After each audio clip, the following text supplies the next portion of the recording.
سجود ہو جاؤ، روزے رکھو، رب کی عبادت کرو، تاکہ اللہ تبارک و تعالیٰ دنیا اور آخرت کی کامیابی عطا فرما دے۔ اور پھر کیسا سیزن والا مہینہ، اللہ کے محبوب پیغمبر نے فرمایا اگر تم ایک نیکی کرتے ہو اللہ 70 نیکیوں کا ثواب عطا فرماتے ہیں، اگر نفل پڑھتے ہو اللہ فرض کے برابر ثواب عطا کرتے ہیں، قرآن کی تلاوت کرتے ہو میرے محبوب پیغمبر نے فرمایا رمضان مبارک کا برکت والا مہینہ ہے، عظمت والا مہینہ ہے،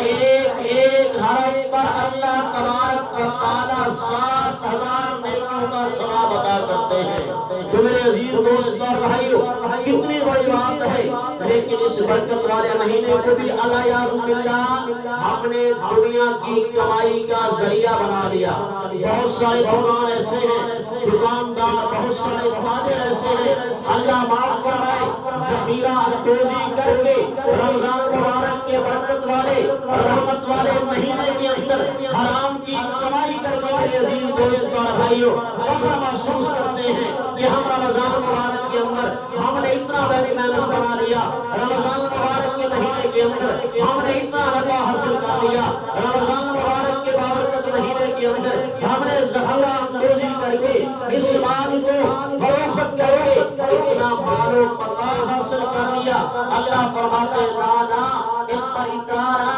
اس پر فخر نہ کر، بلکہ کیا فرمایا ثم جعلنا لہ جہنم، اپنے ٹھکانے کا بھی انتظار کر اور تیرا ٹھکانہ جہنم ہے، یصلاھا مذموما مدحورا، اور ذلیل و خوار کر کے گھسیٹ کے تجھے جہنم کے اندر داخل کر دیا جائے گا۔ تو اس لیے میرے عزیز دوست اور بھائیو پھر آگے اللہ تبارک و تعالیٰ نے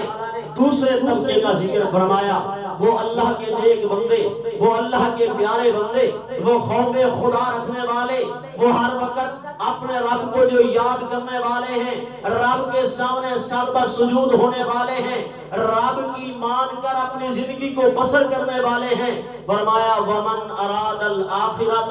وَسَعَى لَهَا سَعْيَهَا، کہ وہ لوگ، وہ جماعت جن کا ارادہ یہ ہے کہ آخرت کی کمائی حاصل ہو جائے، آخرت مل جائے، آخرت کے اندر مجھے کامیابی مل جائے، اور پھر یہ نظریہ یہ ارادہ رکھ کے کیا کرتے ہیں وَسَعَى لَهَا، اس کے لیے کوشش بھی کرتے ہیں۔